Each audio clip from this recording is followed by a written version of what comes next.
You're looking at the future. These are the newest tools in the toolbox for the University of Vermont. Robots. What are they doing? How are they doing it? And why are they here? We've got some experts on the program today to answer those questions and tell us if this is the future of farming in Vermont. Good afternoon, and thanks for stopping by Across the Fence. I'm Keith Silva in for Amy Finley. Farming is synonymous with technology, and farmers have always been early adopters of machines that take some of the toil out of everyday farm tasks.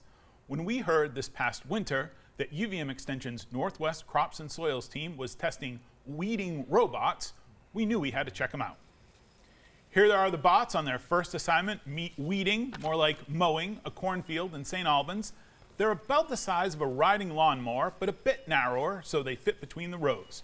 Manufactured by Greenfield Robotics and part of the Botany Robotic Farm System, and like many new residents to Vermont, they're learning the lay of the land and getting adjusted to life here. But we'll get there. First, to talk bots, crops, and what all this means for farmers, in our region, I'm joined by UVM Extension agronomist Heather Darby and Jeff Sanders, an agronomy specialist.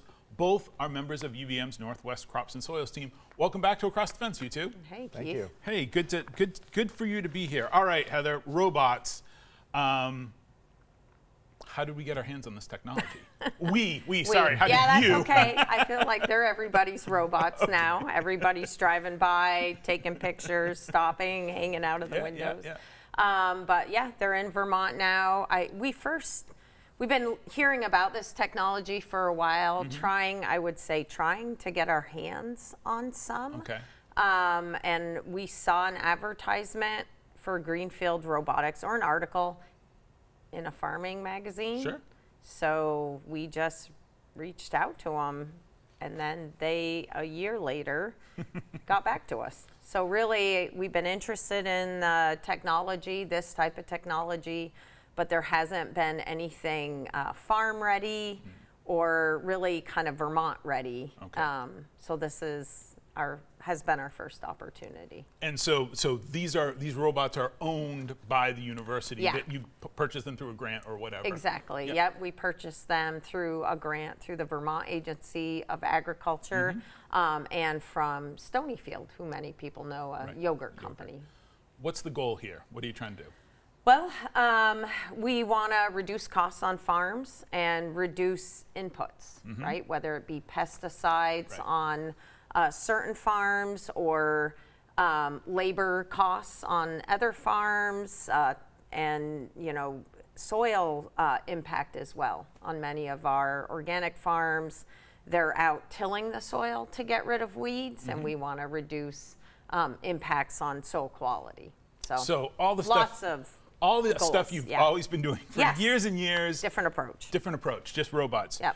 Jeff, we've reported on robotics. We were talking about it prior to. There have been robotic milkers, and precision ag uses robotics in that. How are these robots different?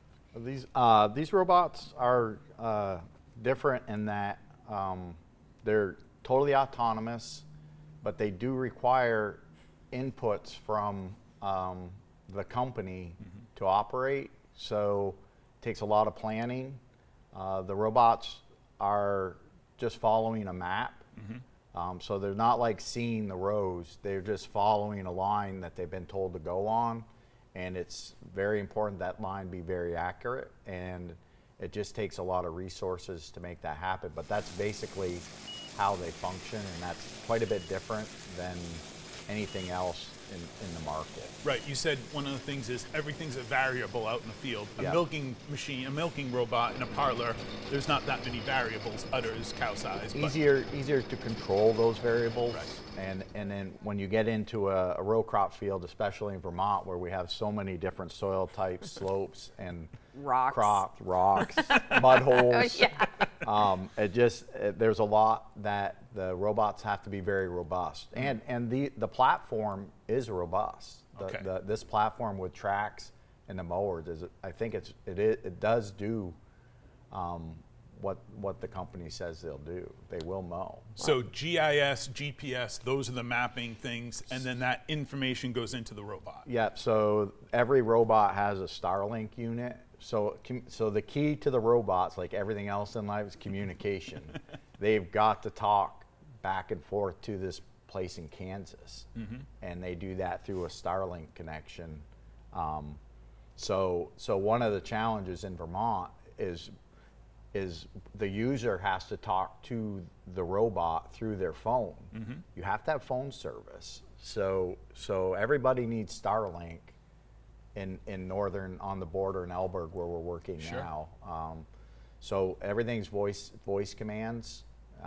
So it's just a different approach to doing this kind of work. How many robots in total? 6. 6. Yeah. So you have 6 robots in total. So you're communicating now. We've all been out in remote fields in Vermont. So you said Starlink. So that's the It's like a satellite system. Yeah. It's the satellite that connects everything together. And you said you're talking on the phone. We've got a clip coming up of Heather in just a second. But are you telling the robots, go left, go right? No. No. Okay. Nope. So how that's done is with a base station.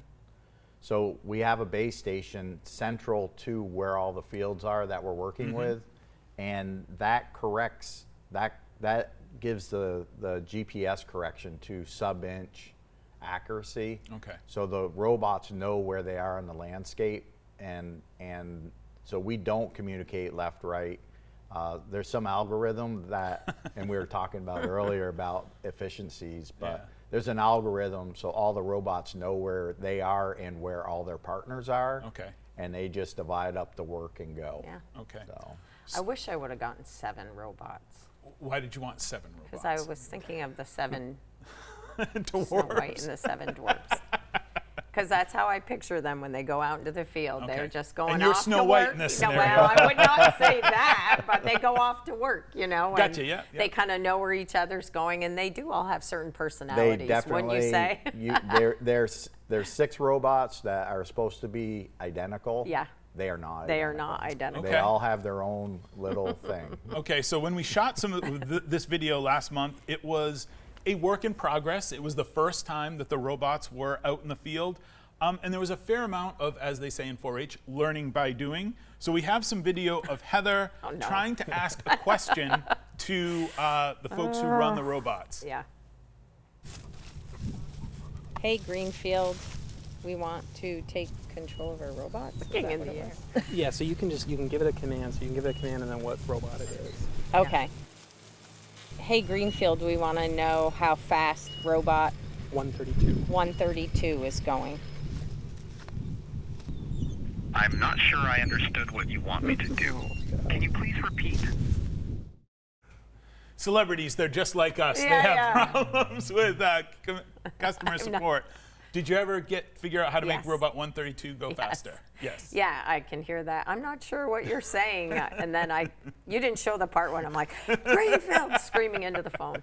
But yes, we finally have kind of worked out most of those kinks communicating through this app, essentially, to control the robots. We don't tell them left or right.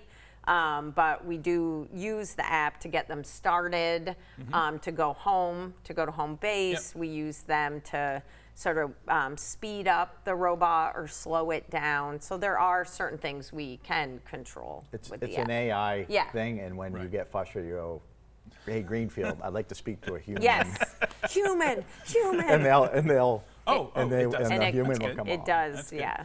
Go to a technician. I've heard you two say the word rocks several times. So do the robots work in rain, sleet, snow, mud? They do. They do.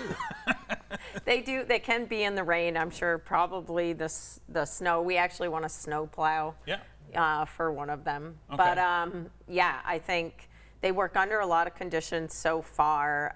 They're supposed to stop if they hit a rock or Yeah. hit something. Haven't seen that We yet. haven't seen that yet. They actually are climbing over pretty Yeah. big rocks. We've seen that and chopped off the tops of a few of them. The blades are less sharp now.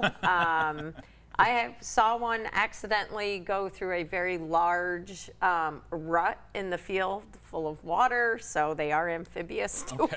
I guess. The But treads on them are pretty thick. Yeah. They're like little tank treads. They're good. Yeah. They're, They are actually impressive. yeah, I can't imagine the wheel version, this is the first year they've had tracks. Okay.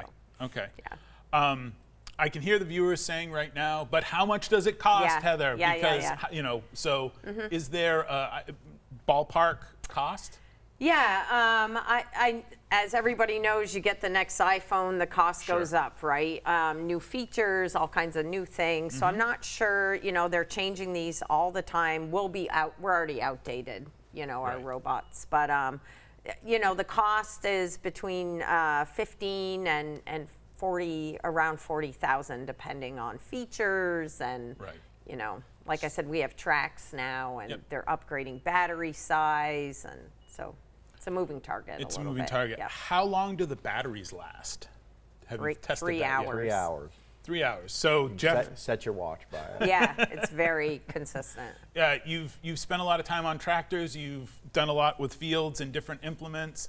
How much can you get done in 3 hours? Not how much can the robots get done in 3 hours? So the goal is an acre an hour. Okay. That's the goal. Okay. We got close to that Yeah, we're yesterday. close with the I robots. think 0.78 acres per robot. Mm-hmm.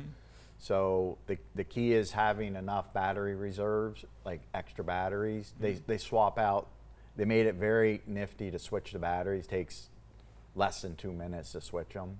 For you to switch them. Not for Yeah. anybody, I think. Well, what I mean is a human still has to go out oh there. yeah. Oh, yeah. Yeah. But it tells you, and Yeah. then they go home. They Yeah, don't just conk out. Oh, okay. They'll drive themselves to the trailer where we have all that, and you just switch them out, send them back out. Oh, okay, So, cool. So about 3 hours and an acre an hour per robot, and that's where that's at. So. Besides the viewers yelling, how much do they cost? I'm sure they're also saying, where can we see these things? And we're going to see them at the upcoming Crop and Soils Field Day. So Yes. Heather, what is Crop and Soils Field Yeah, Day? so we have a big field day up in Alburgh, Vermont, and we highlight all the current UVM crop and soil research being conducted there, but also other places, and the robots will be on show. We're You're thinking gonna- about a robot relay. Okay, a robot relay. Yeah, All we'll right. see. I mean, I don't want to get everybody excited, but we will have them. So on they'll be able display. to see the robots Yes. at this Yeah. event Yeah. coming up at the Yeah. end of July. People want to race them, but they all go exactly they the all same go the speed. so- same Well, I know 132 is a little slower, so don't bet on 132. yeah. Thank you both very much. This was a lot of fun, and thanks for letting us hang out and see the robots. To learn more about the robots and see them in action, sign up for UVM Crops and Soils Field Day happening July 23rd in Alburgh from 10 to 3:30. Registration is recommended. All the information is on the screen. My thanks to the team behind the scenes here at WCX who can both operate manually and autonomously. I'm Keith Silva. This is Across the Fence. Thanks for being part of our family.